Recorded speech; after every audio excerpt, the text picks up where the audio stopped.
Hi tears, welcome back. எல்லாரும் எப்படி இருக்கீங்க? நல்லா இருக்கீங்களா? இன்றைய காலகட்டத்தில் இருக்கிற ஃபுட் ஹேபிட்ஸ், பொல்யூஷன், ஸ்ட்ரெஸ் அது மட்டுமே இல்லாமல் காரணமே இல்லாமல் உங்களுக்கு முடி கொட்டுதா? அப்போ உங்களுக்கு இந்த ஒரு டிப்பு ரொம்பவே சூட்டபுளாக இருக்குங்க. கண்டிப்பாக வாரத்தில் 2 முறை மட்டுமே இது உங்கள் முடியில் அப்ளை பண்ணி பாருங்கள். பிஃபோர் ஆஃப்டர் இந்த பிக்சரில் பார்க்குற மாதிரி ரிசல்ட் உங்கள் ஹேர்லேயும் நீங்கள் விசிபிளாக லைவாக பார்க்க முடியும். கண்டிப்பாக வீடியோ ஃபுல்லாக ஸ்கிப் பண்ணாமல் பாருங்கள். டாக்டர் சொன்ன ஒரு அருமையான ரெமடி தான் இன்றைக்கி நான் என் வீடியோவில் ஷேர் பண்ணியிருக்கேன். கண்டிப்பாக ஸ்கிப் பண்ணாமல் பாருங்கள். இந்த ஒரு டிப் உங்களுக்கு ரொம்பவே பயனுள்ளதாகவே இருக்கும். அப்போ நமக்கு டைம் வேஸ்ட் பண்ணாமல் நேராக வீடியோக்குள்ளே போயிடலாம்.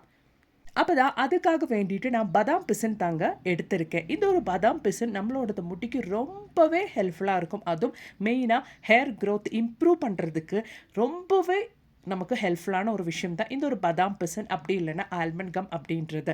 இந்த பாதாம் பிசின் தான் இந்த அளவுக்கு மட்டுமே நான் எடுத்திருக்கேன். கொஞ்சமாக நம்ம போட்டு ஊற வச்சா போதும், அது ரொம்பவே அளவுக்கு நமக்கு ஊறி வந்துடும். நான் இந்த ஒரு அளவுக்கு மட்டுமே நைட்டு ஊற வைக்க போகிறேன். நம்ம ஊற வைக்கும்போது கொஞ்சம் கூடுதல் அளவுக்கு தண்ணி ஊற்றிடணும். அப்போ தான் அது நல்லா நமக்கு சோக்காகி மேலே வந்துடும். அதுக்காக வேண்டிட்டு இந்த அளவுக்கு நீங்கள் தண்ணி எடுத்துக்கோங்க. பாருங்கள், நான் நெக்ஸ்ட் டே மார்னிங் உங்களுக்கு இது காமிக்கிறேன். நல்ல ஒரு ஜெல் கன்சிஸ்டன்சியில் நம்மளோட ஆல்மண்ட் கம் நல்லா பர்ஃபெக்டாக சோக்காய் வந்துருச்சு.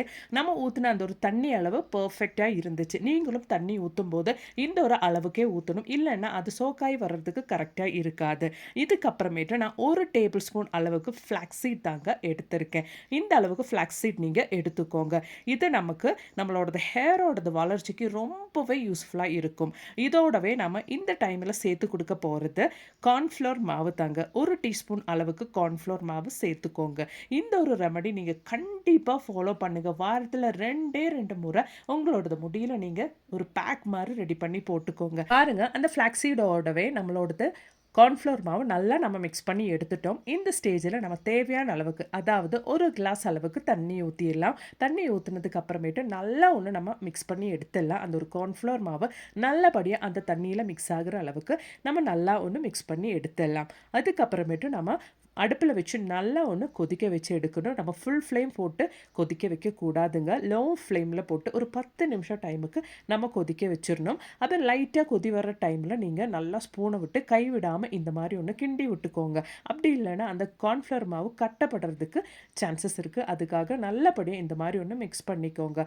அது நல்லா கொதிச்சு வர டைமில் அந்த கார்ன்ஃப்ளவர் மாவும் அதே மாதிரியே நம்ம சேர்த்து கொடுத்த அந்த ஒரு ஃப்ளாக்ஸீட் நல்ல ஒரு ஜெல் கன்சிஸ்டன்சிக்கு மாற ஆரம்பிச்சிடும். அது நல்லா திக்காக ஆரம்பிச்சிடும். நல்லா கொதி வர டைமில் நம்ம ஃப்ளேம் ஆஃப் பண்ணிடலாங்க. நல்லா அது ஒரு ஜெல் கன்சிஸ்டன்சியில் திக்காக குறுகி வரும்போதே உங்களுக்கு தெரியும். அந்த ஸ்டேஜில் நீங்கள் ஃப்ளேம் ஆஃப் பண்ணிடலாம். பாருங்கள், இங்கே நல்லா கொதிச்சு வந்துருச்சு. இப்போ நல்லா ஒரு திக்கு கன்சிஸ்டன்சி ஆயிடுச்சு. பார்க்கும்போதே உங்களுக்கு தெரியும். இந்த ஸ்டேஜில் நம்ம ஃப்ளேம் ஆஃப் பண்ணிடலாங்க. இந்த ஒரு கன்சிஸ்டன்சியில் தான் இந்த ஒரு சிறப்பு நீங்கள் ரெடி பண்ணணும். அவ்வளோதான். இந்த ஸ்டேஜில் நம்ம ஃப்ளேம் ஆஃப் பண்ணிடலாம். இப்போ நாம் இது சூடாகவே நம்ம இந்த மாதிரி ஃபில்டர் பண்ணி எடுத்துடணுங்க. ஏன்னா நான் ஆனதுக்கு அப்புறமேட்டு இந்த ஒரு ஃப்ளாக்ஸீடோட நம்ம கொதிக்க வச்சு எடுத்த இந்த ஒரு ஜெல்லை இன்னும் கூட நல்ல திக்கு கன்சிஸ்டன்சிக்கு மாறிடும். அது நமக்கு அந்த ஸ்டேஜில் ஃபில்டர் பண்ணி எடுக்கிறதுக்கு ரொம்பவே கஷ்டமாயிரும். பாருங்கள், நம்மளோட சொல்யூஷன் இங்கே ரெடி ஆயிருச்சு. இந்த ஒரு கன்சிஸ்டன்சியில் இருக்குங்க.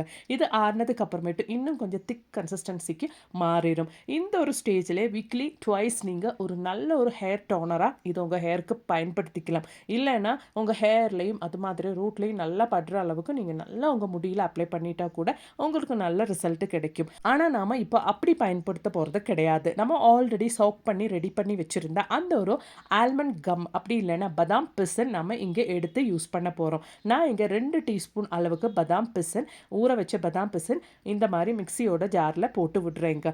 அதோடவே நாம் இங்கே கொதிக்க வச்சு ரெடி பண்ணி வச்சு அந்த ஒரு ஃப்ளாக்ஸீடோடதும் அதே மாதிரியே கார்ன்ஃப்ளவர் மாவு நம்ம கொதிக்க வச்சு ரெடி பண்ண அந்த ஒரு மிக்ஸு கூட சேர்த்து தான் நாம் இங்கே அரைக்க போகிறோம். நீங்கள் கரெக்டாக நம்ம செய்கிற மாதிரியே செஞ்சு ஹேர் பேக் ரெடி பண்ணுங்கள். அப்போ தான் உங்களுக்கு அவ்வளோ அளவுக்கு ரிசல்ட் கிடைக்கும். டாக்டர் சொன்ன ஒரு அருமையான ரெமடிங்க. பாருங்கள், இந்த ஸ்டேஜில் நான் கார்ன்ஃப்ளவர் மாவு அதே மாதிரியே ஃப்ளாக்ஸீடு கொதிக்க வச்சு அந்த ஒரு மிக்ஸு கூட ஊற்றி நல்லா பிளெண்ட் பண்ணி பாருங்கள், இந்த ஒரு கன்சிஸ்டன்சியில் ஹேர் பேக் நான் ரெடி பண்ணி எடுத்துட்டேன். அவ்வளோதான், நம்மளோட ஹேர் பேக் இங்கே ரெடி ஆயிருச்சுங்க. குளிக்கிறதுக்கு முன்னாடி ஒரு 1 ஹவர் நீங்கள் நல்ல ஒரு ஹேர் பேக்காக உங்கள் ரூட்லேயும் அது மாதிரியே முடி ஃபுல்லாக படுற அளவுக்கு நல்லா அப்ளை பண்ணி ஒரு 1 ஹவர் டைமுக்கு நீங்கள் ரெஸ்ட் பண்ணி விட்டுக்கோங்க. அவ்வளோதான்.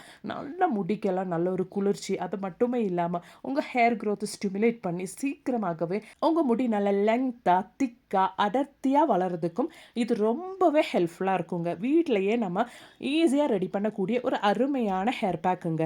இன்றைக்கி மார்க்கெட்டில் இந்த ஒரு ஹேர் பேக்கு ரொம்ப காஸ்ட்லியாக அவைலபிளாக இருக்குது. அது ஒன்றும் இல்லாமல் நம்ம வீட்லேயே இது சீக்கிரமாக ஈஸியாகவே ரெடி பண்ணி எடுத்துடலாங்க. இந்த ஒரு பதாம் பிசின் அது மாதிரியே ஃப்ளாக்ஸ் சீட், கார்ன்ஃப்ளவர் மாவெல்லாம் நம்மளோட ஹேர் க்ரோத்துக்கு எவ்வளோ தூரத்துக்கு ஹெல்ப் பண்ணுது அப்படின்றது நீங்கள் ஜஸ்ட் ஒன்று கூகுள் பண்ணி பார்த்தா உங்களுக்கே தெரியுங்க. இந்த அளவுக்கு ரிசல்ட்டு உங்கள் முடியலும் நீங்கள் பார்க்க முடியும். 100% நீங்கள் இதை ட்ரை பண்ணிவிட்டு உங்களோடது ஃபீட்பேக்கு என்னோடது கமெண்ட் பாக்ஸில் போட்டு தெரிய வைங்க. தேங்க்ஸ் ஃபார் வாட்சிங்.